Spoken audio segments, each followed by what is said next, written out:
Ako mga ka-reels ay nag-isip kung anong iuulam. Ngayon, nagsilip ako sa aking rep at nakita ko itong aking biniling hipon na tender ham lang.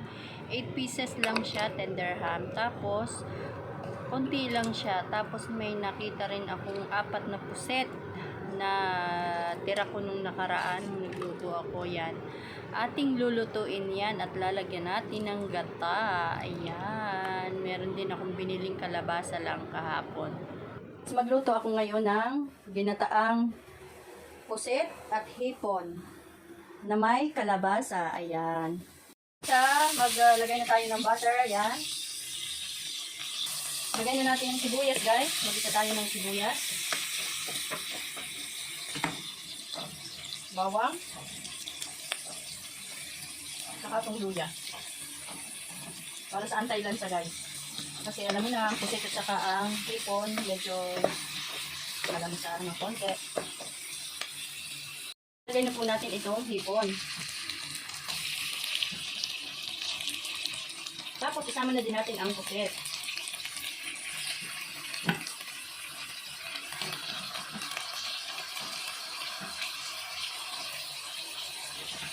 Ayan, haluin po natin guys hanggang maging little bit orange. Tapos lalagyan po natin ng konting patis. Ito na guys, lagyan natin ng patis. Ayan guys, kapag kumukulo na guys, yan po ay nagkakaroon ng konting tubig. Yan, ilalagay na po natin itong ating kalabasa. Ayan guys, pagkalagay ng ating kalabasa, ating haluin. Lagyan natin ng konting paminta.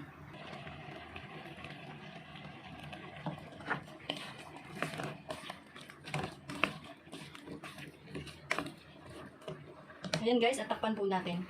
Ayan guys, ito po yung ating gamit na coconut powder po. Atin pong i-mix sa water. Warm water guys.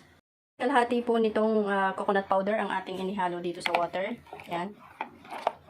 Guys, kumukulo na po itong ating pinakuluang hipon para medyo maluto itong ating kalabasa.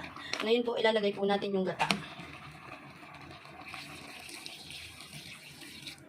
Ayan. Para maluto po yung ating kalabasa. At lalagyan po natin ng lagay na po natin itong sili. Ayan.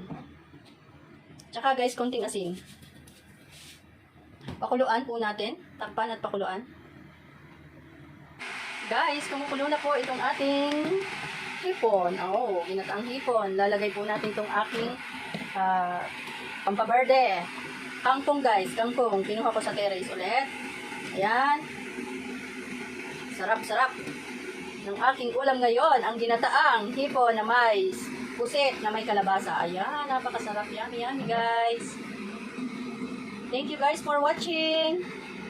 Okay na itong aking ginataang kalabasa na may hipon na may pusit. Ayan guys, thank you so much. God bless everyone. Bye-bye.